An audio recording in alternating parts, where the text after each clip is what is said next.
Everyone is both a learner and a teacher. This is me being inspired by my first tutor, my mom.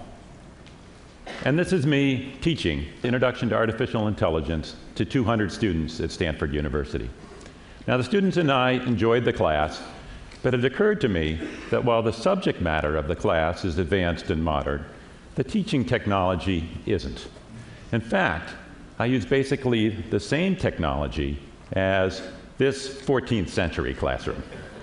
Note the textbook, the sage on the stage, and the sleeping guy in the back. Just like today. So my co-teacher, Sebastian Thrun, and I thought there must be a better way. We challenged ourselves to create an online class that would be equal or better in quality to our Stanford class, but to bring it to anyone in the world for free. We announced the class on July 29th, and within 2 weeks, 50,000 people had signed up for it. And that grew to 160,000 students from 209 countries. We were thrilled to have that kind of audience and just a bit terrified that we hadn't finished preparing the class yet.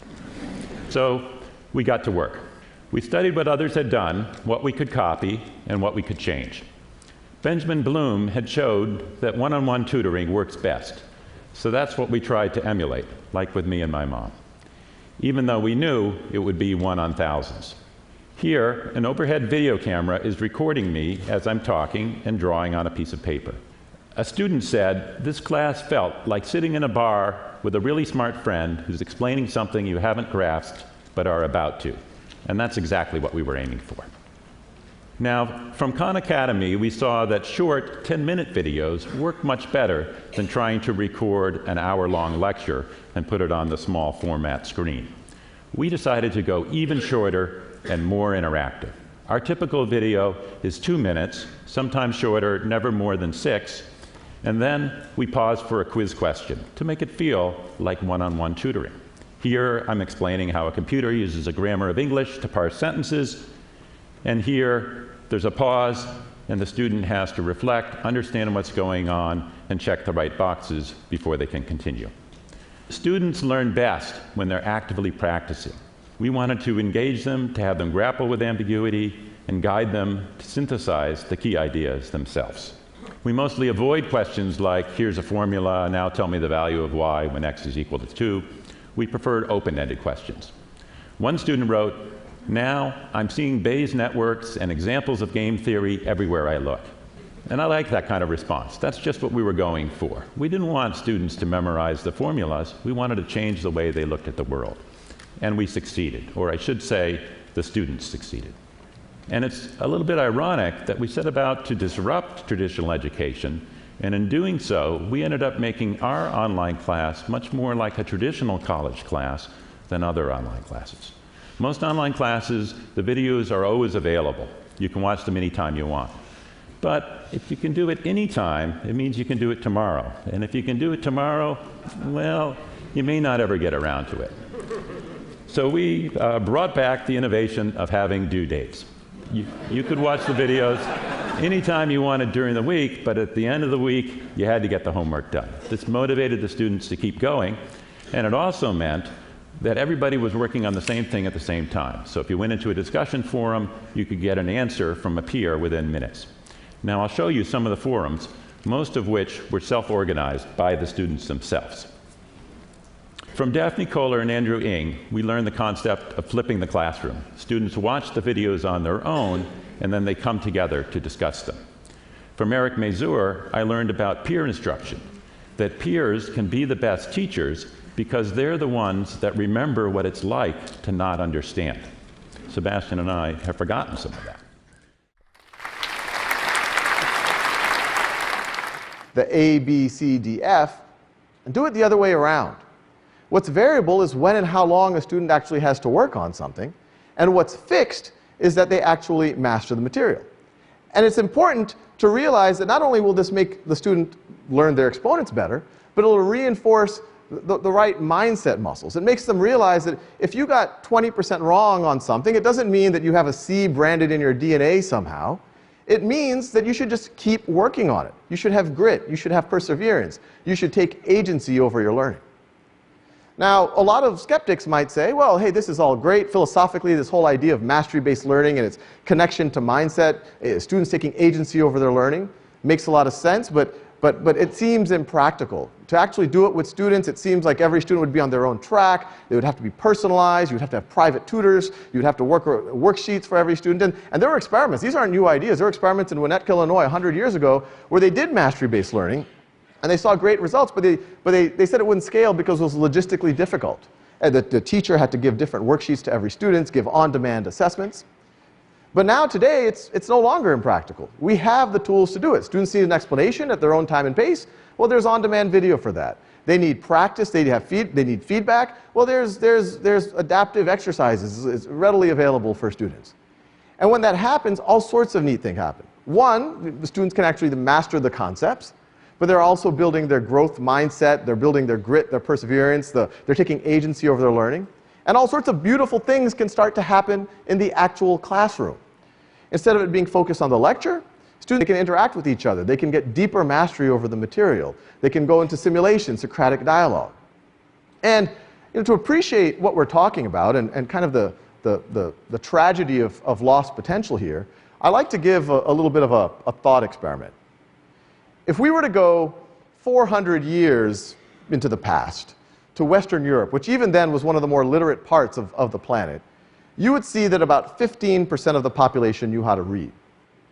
And I suspect that if you ask someone who did know how to read, say a member of the clergy, what percentage of the population do you think is even capable of reading? And they might say, well, with a great education system, maybe 20 or 30%. But if you fast forward to today, we know that prediction would have been wildly pessimistic, that it's pretty close to 100% of the population is capable of reading.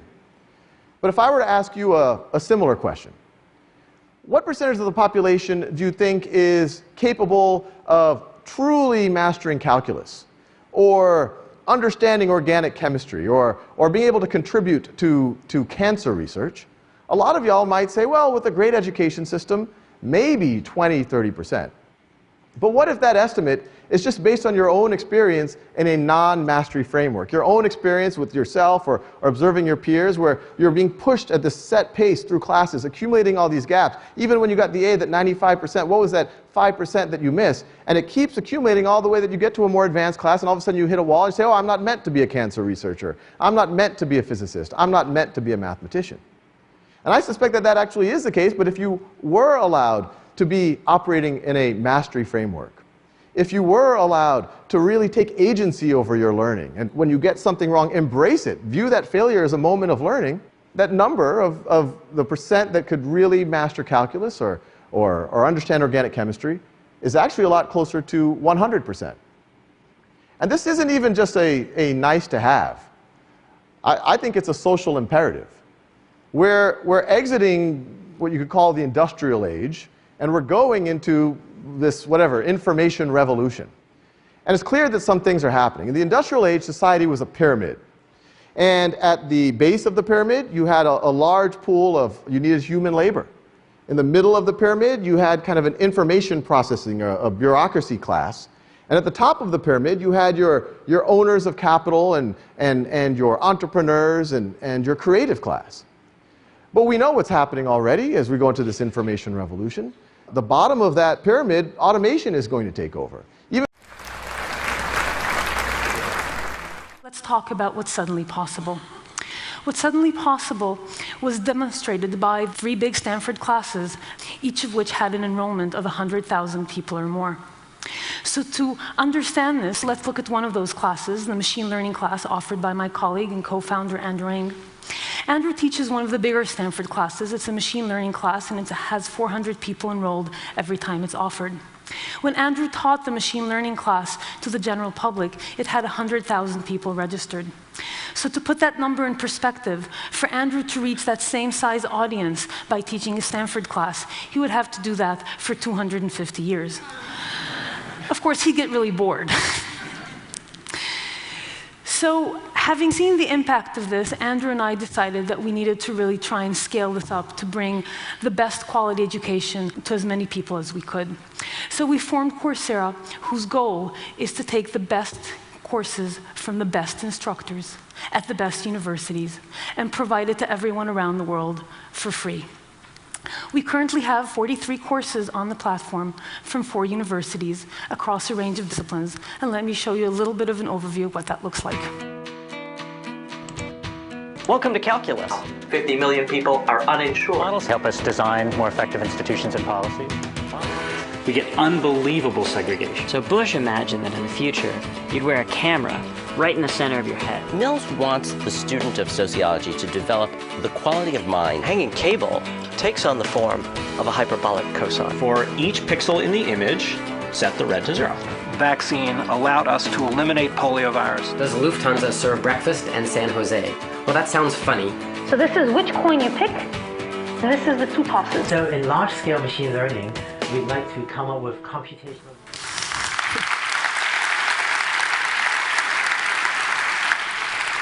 It turns out, maybe not surprisingly, that students like getting the best content from the best universities for free.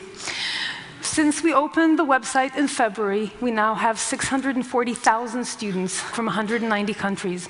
We have 1.5 million enrollments. 6 million quizzes in the 15 classes that have launched so far have been submitted, and 14 million videos have been viewed. But it's not just about the numbers. It's also about the people. Whether it's Akash, who comes from a small town in India and would never have access, in this case, to a Stanford quality course and would never be able to afford it. Or Jenny, who is a single mother of 2 and wants to hone her skills so that she can go back and complete her master's degree. To everyone around the world for free. What would that do? 3 things. First, it would establish education as a fundamental human right, where anyone around the world with the ability and the motivation could get the skills that they need to make a better life for themselves, their families, and their communities. Second, it would enable lifelong learning. It's a shame that for so many people, learning stops when we finish high school or when we finish college. By having this amazing content be available, we would be able to learn something new every time we wanted, whether it's just to expand our minds or to change our lives.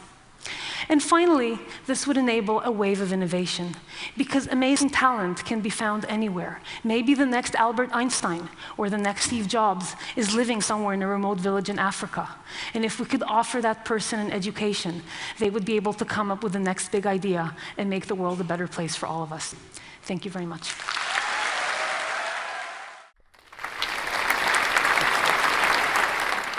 These are the reasons I founded University of the People, a non-profit, tuition-free, degree-granting university to give an alternative, to create an alternative to those who have no other.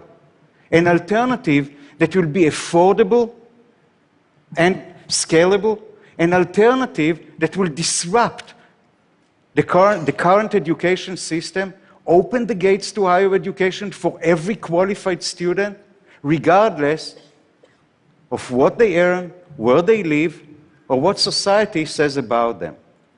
Patrick, Debbie, and Wael are only 3 examples out of the 1,700 accepted students from 143 countries. Thank you. We didn't need to reinvent the wheel. We just looked at what wasn't working and used the amazing power of the internet to get around it. We set out to build a model that will cut down almost entirely the cost of higher education, and that's how we did it. First, bricks and mortar cost money. Universities have expenses that virtual universities don't. We don't need to pass these expenses on to our students. They don't exist. We also don't need to worry about capacity. There are no limits of seats in virtual university. Actually, nobody needs to stand at the back of the lecture hall. Textbooks is also something our students don't need to buy. By using open educational resources and the generosity of professors who are putting their material free and accessible, we don't need to send our students to buy textbooks. All of our materials come free. Even professors, the most expensive line in any university balance sheet, come free to our students. Over 3,000 of them, including presidents, vice chancellors, professors, and academic advisors from top universities such as NYU, Yale, Berkeley, and Oxford, came on board to help our students. Finally, is our belief in peer-to-peer learning. We use this sound pedagogical model to encourage our students from all over the world to interact and study together, and also to reduce the time our professors need to labor over class assignments. If the internet has made us a global village, this model can develop its future leadership. Look how we do it. We only offer 2 programs, business administration and computer science, the 2 programs that are most in demand worldwide, the 2 programs that are likeliest to help our students find a job. When our students being accepted, they are being placed in a small classroom of 20 to 30 students to ensure that those who need personalized attention get it.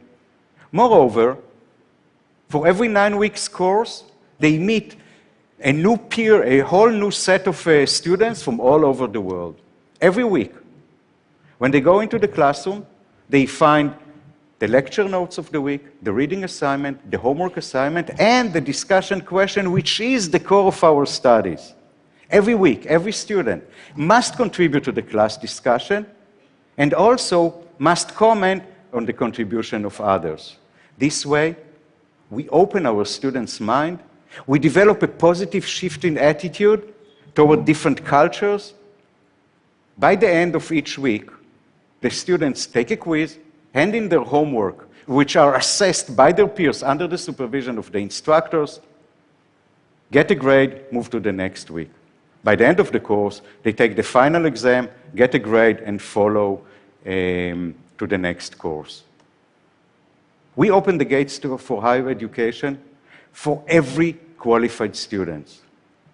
Every student with high school diploma, sufficient English, and internet connection can study with us. We don't use audio. We don't use video. Broadband is not necessary. Any student from any part of the world with any internet connection can study with us.